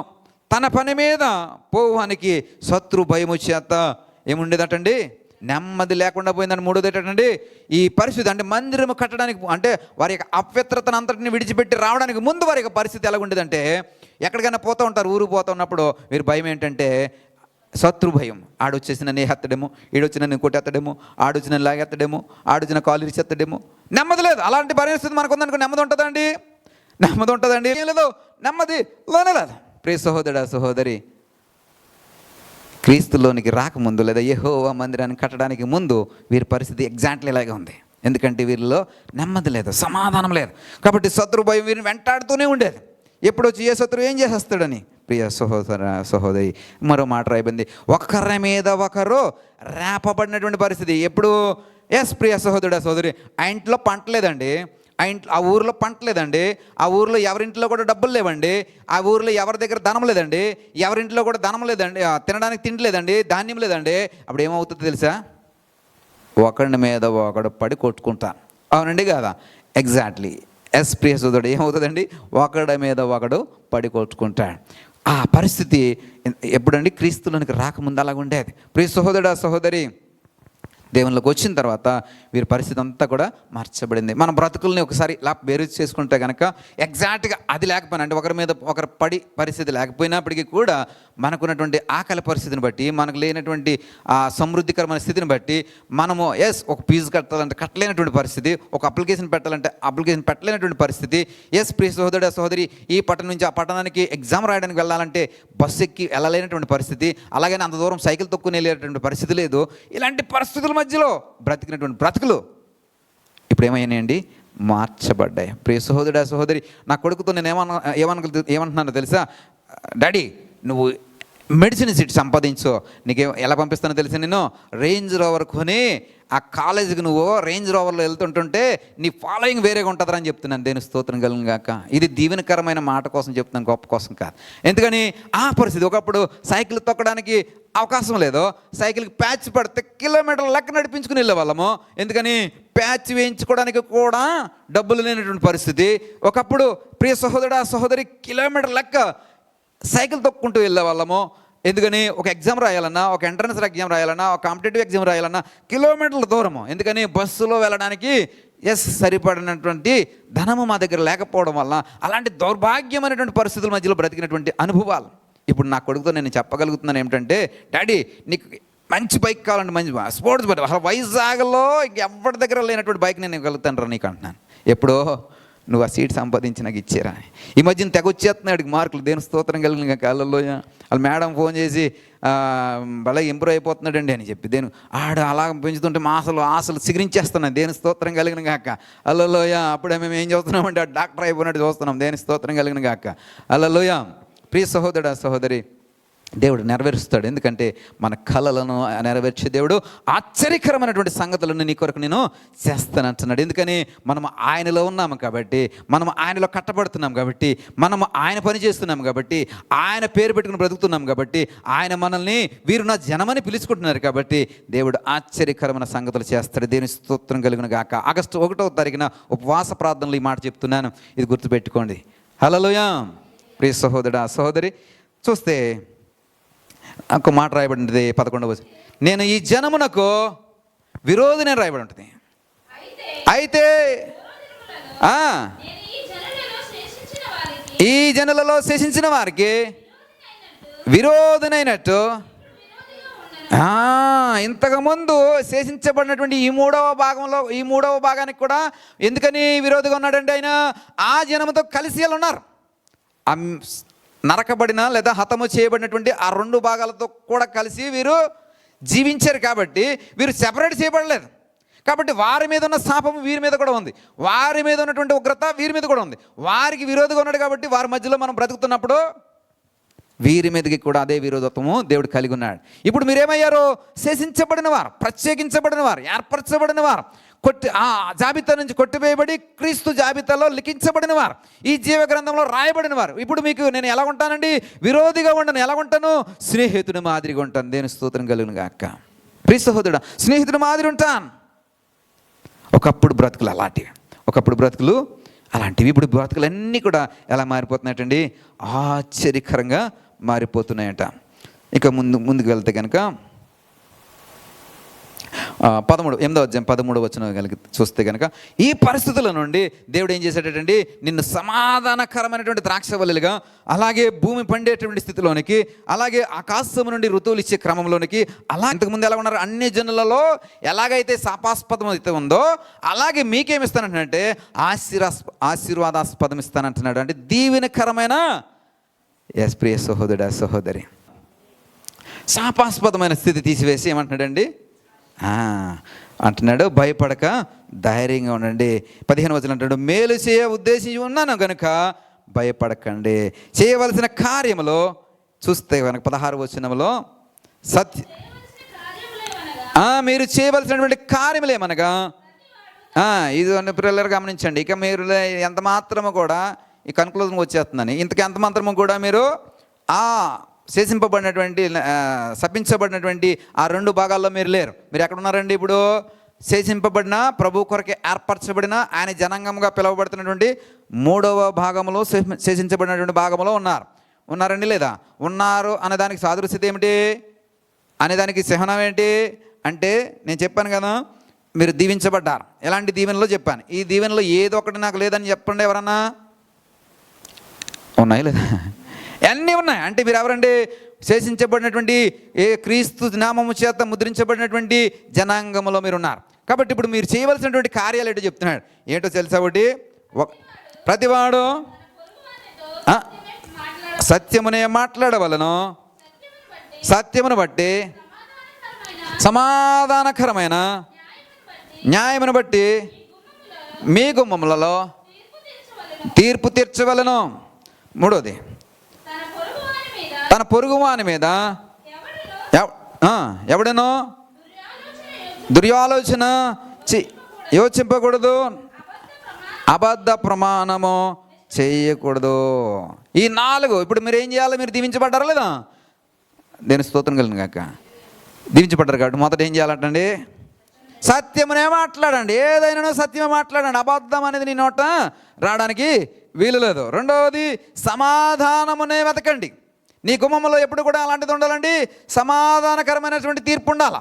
నీ విరోధితో అయినా సరే, నీ శత్రువుతో అయినా సరే, నీ స్నేహితుడితో అయినా సరే, ఎవరితో అయినా సరే ఏముండాలండి?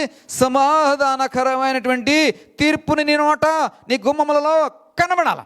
3వది చూస్తే కనుక, నీ యొక్క ఆలోచనలు ఏమాత్రం కూడా దురాలోచన ఉండడానికి వీలలేదు. ఎప్పుడూ కూడా మంచి ఆలోచనే కలిగి ఉండండి. ఉపవాస ప్రార్థనలోకి వచ్చేటప్పుడు మొదటగా నువ్వు చేయవలసిన పని ఏంటో తెలుసా? నెగిటివ్నెస్ తీసేయండి. నెగిటివ్నెస్, ఉపవాస ప్రార్థనలోకి వచ్చినప్పుడు నెగిటివ్ థాట్స్ అనేవి అసలు మన మైండ్లో ఉండకూడదు. ఇక్కడికి వచ్చేటప్పుడు పక్షముగా కార్యం చేసే దేవుడు సామాన్యమైన దేవుడు కాదు. ఎంత గొప్ప దేవుడు అండి! అద్భుతమైన దేవుడు, రోషము కలిగిన దేవుడు. నా జనులను నేను ఏర్పరచుకున్నాను, వారిని ఆశ్చర్యకరంగా దీవించడానికి నేను సమర్థుడని చెప్పగలిగేటువంటి ధైర్యం కలిగినటువంటి దేవుడు. అలాంటి దేవుడు నీకుంటూ ఉండగా నీ యొక్క మనసులో కానీ, నీ బుద్ధిలో కానీ, నీ యొక్క హృదయంలో కానీ ఏముండకూడదండి? అసలు నెగిటివ్నెస్ అనేది ఒకటి కూడా నువ్వు ఉంచుకోవడానికి వీల్లేదు. ప్రియ సహోదరుడా, సహోదరి, ఇప్పుడు ఏం చెప్పానండి? అబద్ధ ప్రమాణం. 4వది ఏంటండి? అబద్ధ ప్రమాణము. ఈ నాలుగు నీ యొక్క ఆశీర్వాదమునకు పిల్లర్స్, నీ ఆశీర్వాదమునకు ఏంటండి? స్తంభాలు. ఈ స్తంభాలు కనుక నువ్వు నిర్మించుకొని ఆ స్తంభాల మీద నువ్వు నీ యొక్క ఆశీర్వాదకరమైనటువంటి జీవితాన్ని కట్టుకోగలిగితే నువ్వు ధన్యుడవో. హల్లెలూయా. ఇప్పుడు చాలా ప్రాముఖ్యమైన మాట, ఇప్పుడు చాలా ప్రాముఖ్యమైన మాట. ఏమని? ఆశ్చర్యకరమైన దీవెనలో ఉన్నామా వారు? దీవెనకరమైన పరిస్థితుల మధ్యలో నడుస్తున్నారా? ఎస్. నీ భూమి నీకు పంటిస్తుందా? నీళ్ళు ఫలించే ద్రాక్షబలిగా ఉందా? సమాధానకరమైన పరిస్థితుల మధ్యలో ఉన్నావా? సత్యముని అనుసరిస్తున్నావా? పరిశుద్ధ దేవుడికి నువ్వు పరిశుద్ధ జనాంగముగా ఉన్నావా? ఎస్ ప్రియ సహోదరుడా. నీ ఇంటిలో వృద్ధులు ఎలాగున్నారో, నీ ఇంటిలో పిల్లలు ఎలా ఉన్నారో, ప్రియ సహోదరుడా, సహోదరి, ఇవన్నీ నువ్వు అనుభవిస్తున్నావు కదా. కాబట్టి నువ్వు ఇప్పుడు ఏం చేయాలో తెలుసా? ఉపవాసం ఉండి ప్రార్థన చేయాలి. ఎలా ఉండాలో తెలుసా? అదే అధ్యాయం 8వ అధ్యాయం 19వ వచనం. 8వ అధ్యాయం 19వ వచనం. సైన్యములకు అధిపతి యెహోవా ఆజ్ఞ ఇచ్చినదేమనగా 4వ నెలలోని ఉపవాసము, 5వ నెలలోని ఉపవాసము, 7వ నెలలోని ఉపవాసము, 10వ నెలలోని ఉపవాసము యోధా ఇంటి వారికి సంతోషమును ఉత్సాహమును పుట్టించు మనోహరములైన పండుగలగును. నీ ఇంటిలో ఉపవాసం ఎలాగ ఉండాలంటే పండగలాగా ఉండాలి. ప్రియ సహోదరుడా, సహోదరి, ఈరోజు శుక్రవారం ఉపవాస ప్రార్థన ఉంటుందంటే ఎలా ఉండాలండి? పండగలాగా ఉండాలి. పండగల అంటే ఏం చేస్తామండి? మత్తయి సువార్త 6వ అధ్యాయం 16వ వచనం. మీరు ఉపవాసము చేయనప్పుడు ఇప్పుడు ఏం చేయాలి? పండగ ఉన్నప్పుడు ఎలా ఉంటామండి? ఏడుమొహం పెట్టుకుంటామా? ఉత్సాహంగా ఉంటాం, చాలా ఆనందంగా ఉంటాం, సంతోషంగా ఉంటాం. ఏమేమి వంటకాలు, ఏమేమి ఇది అది అని చెప్పి చుట్టాలు, ఫోన్లు, గీన్లు, happy new year, happy Christmas ఇలా చెప్పుకుంటాం కదా. ఇలాంటి సంతోషం ఎప్పుడు ఉండాలి తెలుసా? నువ్వు ఉపవాసం ఉన్నప్పుడు ఉండాలండి, దేవుని స్తోత్రం కలగ. అలా కాకుండా ఉంటే నువ్వు ఎవరు అంటే వేషధారివి ఏ అంటే ఏడుపు ముఖంతోనో ఏమీ ఎలా ఉన్నావంటే ఉపవాసం. ఏమండి ఉపవాసమా? ప్రియ సహోదరుడు సోదరు, అలా ఉండకూడదు. ఎలా ఉండాలి? పండగలాగా చేయాలి ఉపవాసాన్ని. నీ ఇంటిలో ఉపవాస దినమును ప్రకటించాలి. నీ ఇంట్లో ఉన్నటువంటి అందరికీ కూడా ఏం చేయాలా? ఈ పండగను అలవాటు చేయాలి. ఈ పండగలు అంటే నీ కొడుకులు, నీ పిల్లలు, నీ చిన్నపిల్లలు ఏమనుకుంటారు? బూర్లు అవి వండుతారేమనుకుంటారు. ఏం వండకూడదు. ఏమనకుండా కడుపు కాల్చుకుని ఉండడమే పండగ. క్రైస్తవ్యం నేర్పించేది ఏంటో తెలుసా? ఇదే. ఇలాంటి అంటే పండగ అంటే జనరల్గా బూర్లు, స్వీట్లు, బొబ్బట్లు లేదా బిర్యానీలు ఇలాంటివి ఉంటాయి అనుకుంటారు కదా. అలా కాదు. నువ్వు ఉపవాసం ఉండడమే పండగ. అది ఎవరికి నేర్పించాలి? నువ్వు నేర్చుకోవాలా, నీ పిల్లలు నేర్చుకోవాలా. ఉపవాస దినం వస్తుంది కనుక ఏమనుకోవాలి? నువ్వు పండగ వస్తుంది అనుకోవాలా, పండగ వస్తుంది అనుకోవాలా. రెండోది చదువుదాం అక్కడ.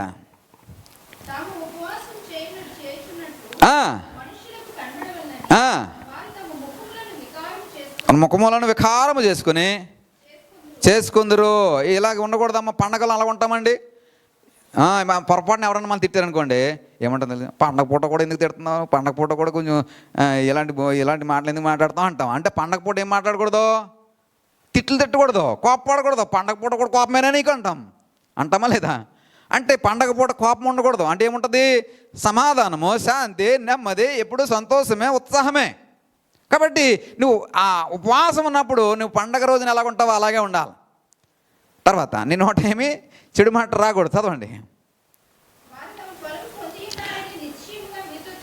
చెప్పుచున్నాను, ఉపవాసము చేయుచున్నట్లు మనుషులకు కనబడవలనని కాక నీ రహస్యమున్నటువంటి నీ తండ్రికి కనబడవలనని నీవు ఉపవాసము చేయనప్పుడు ఎలా రావాలటండి? తల అంటుకుని, ముఖము కడుక్కుని. ఎలా రావాలటండి? తల అంటుకుని చక్కగా. తల అంటే ఇప్పుడు అనుకుంటారండి మనం? పండగప్పుడే కదా అనుకుంటాం. పండగ వచ్చింది అనుకోండి, కొంగుడుగాయలు. పూర్వం అయితే ఈ జుట్టు సిల్క్ హెయిర్ అంటుంటాను. అది సిల్క్ హెయిర్ అని వచ్చి ఊరకనే ఉఫ్ అని ఊస్తూ ఉంటుంది. జుట్టుకి చిలుకు ఉంటాను.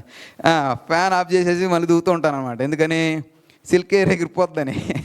అల్లలో ఊరికి ఆశయంగా అని చెప్పా. మళ్ళీ ఇంకోలాగా అనుకోకండి. మా భార్య అంటదే, ఏమన్నా మీతో ఏమైనా మాట్లాడాలంటే భయం అండి, అన్ని చర్చలు చెప్పేస్తారండి అంటుంది. దేని స్తోత్రం. అది మాట్లాడడం మానేసింది. దేని స్తోత్రం. హల్లెలూయా.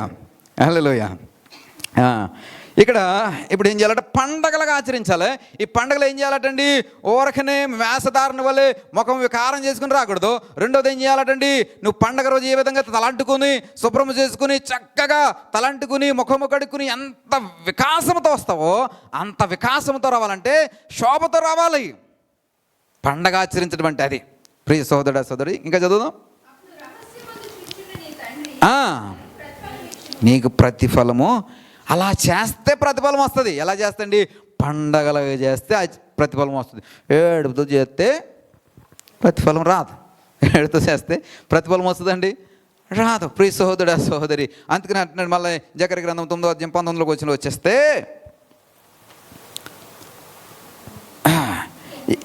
ఇక్కడ 4 ప్రాముఖ్యమైనటువంటి నెలలు ఇచ్చాడు. 1 4వ నెల, 2 5వ నెల, 3 7వ నెల, 4వది 10వ నెల. దేనికి స్తోత్రం కలుగును గాక. మనం 10వ నెలలో 3 రోజుల ఉపవాస కూటములు ప్రారంభిస్తున్నాం. దేనికి స్తోత్రం కలుగును గాక. ఈ వాక్యమును బేస్ చేసుకుని దేవుడు నన్ను ప్రేరేపించిన దాన్ని బట్టి ఈ 10వ నెలలో మనము 3 రోజులు ఉపవాస కూటములు పెడుతున్నాం. దేనికి స్తోత్రం కలుగును గాక. అలాగే వచ్చే సంవత్సరం నుండి 4వ నెల అంటే ఎన్నో నెలది? ఏప్రిల్ నెల. 5వ నెల అంటే మే నెల. 7వ నెల అంటే జూలై నెల, అంతే కదా. 10వ నెల అంటే అక్టోబర్. ఈ 4 నెలల్లో 3 రోజులు మనము ఉపవాస కూటములు పెట్టుకుంటున్నాం. దేని స్తోత్రం కలిగిన గాక. హల్లెలూయా. నేను మరిచినా కానీ మీరు మర్చిపోకూడదు, గుర్తు చేయాలా. దేని స్తోత్రం కలిగిన గాక. హల్లెలూయా. మొన్న అలాగే అన్నాను, వాక్యం ఫస్ట్ రిఫరెన్స్ చదివిన తర్వాత మీరు లాస్ట్లో చెప్పండి నేను మర్చిపోయినా అంటే ఒక్కరు చెప్పలేదు. దేని స్తోత్రం. హల్లెలూయా. జ్ఞానం కలిగినటువంటి స్త్రీ ఏం చేస్తాను, ఇల్లు కట్టుకున్నాను, ఈ వాక్యం లాస్ట్లో చెప్పండి అని ఈ రిఫరెన్స్ నేను మర్చిపోతే లాస్ట్లో చెప్పండి అని చెప్పానా? ఎవరైనా చెప్పారా?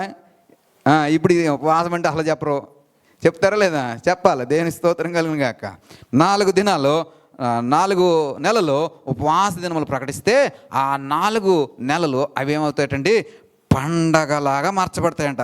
ఈ పండగలు ఏముండాలో చెప్తున్నాడండి. యోధా ఇంటి వారికి సంతోషమును ఉత్సాహమును పుట్టిస్తాయంట. ఏంటండి ఈ ఉపవాస దినములు? పండగ లాంటి ఉపవాస దినాలు నువ్వు కనుక కలిగి ఉంటే కనుక, ఆచరిస్తే కనుక సంతోషము ఉత్సాహము నీ ఇంటికి వస్తుంది. దేవుని స్తోత్రం కలిగిన గాక. ఇప్పుడు ఈ శేషింపబడినటువంటి 3వ భాగం అనేటువంటి జనాంగము ఇంటికి ఏమొస్తుందో తెలుసా? సంతోషమును ఉత్సాహమును వస్తుంది. ఎందుకని? వారు పండగ లాంటి ఉపవాస దినమును ఆచరించమని ప్రభువు వారు సెలవిచ్చారో, ఇప్పుడు వారు ఉపవాస దినమును ప్రకటించారో. 3 దినముల ఉపవాసమును వారు ప్రకటించారు. యోవేలు గ్రంథము 1వ అధ్యాయం 12వ వచనాన్ని చదువుదాం, 14వ వచనం చదువుదాం. యోవేలు గ్రంథము 1వ అధ్యాయం 14వ వచనం చదువుదాం. ఉపవాస దినము ప్రతిష్ఠించుడి, వ్రత దినమును ఏర్పరచుడి, ఏతో యెహోవాను బ్రతిమాలుకొనుటకై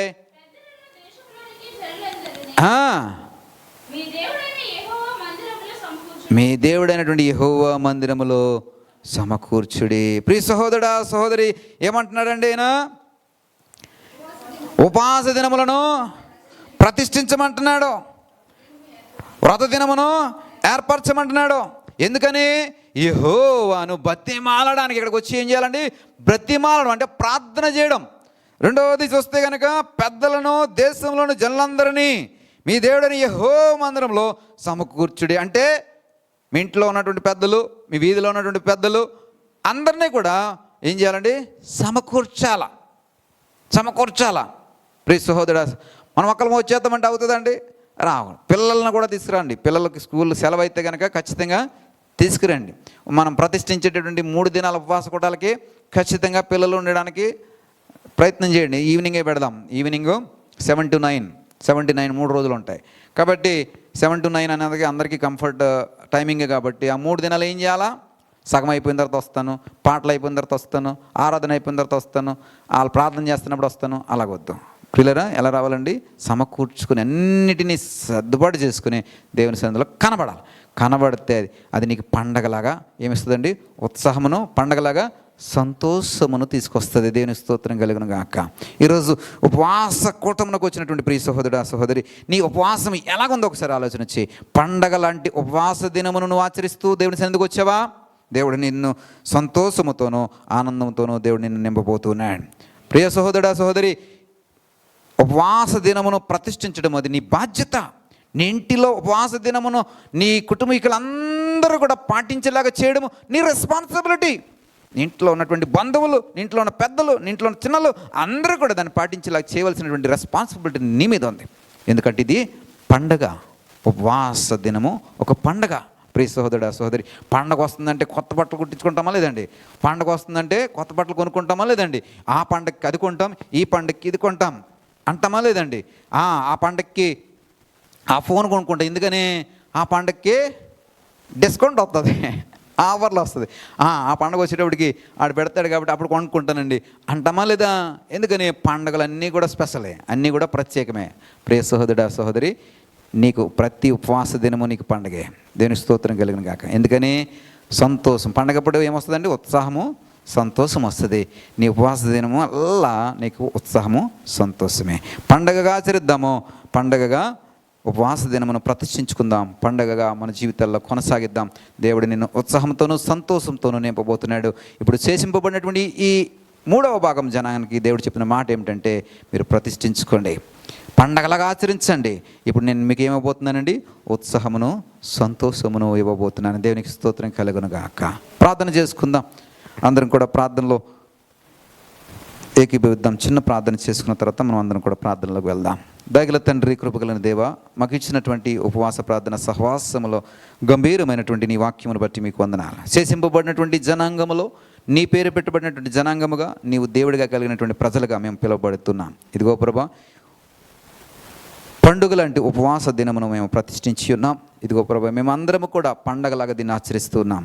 ఇదిగో ప్రభా, మా జీవితాల్లో ఉత్సాహమును, సంతోషమును మా కొరకే అనుగ్రహించమని, మహిమ ఘనత ప్రభావం మీరే పొందుకోనమని యేసు నామమును బట్టి అడిగి పెట్టుకుంటున్నాం పరమ తండ్రి. Amen, amen, amen. అందరము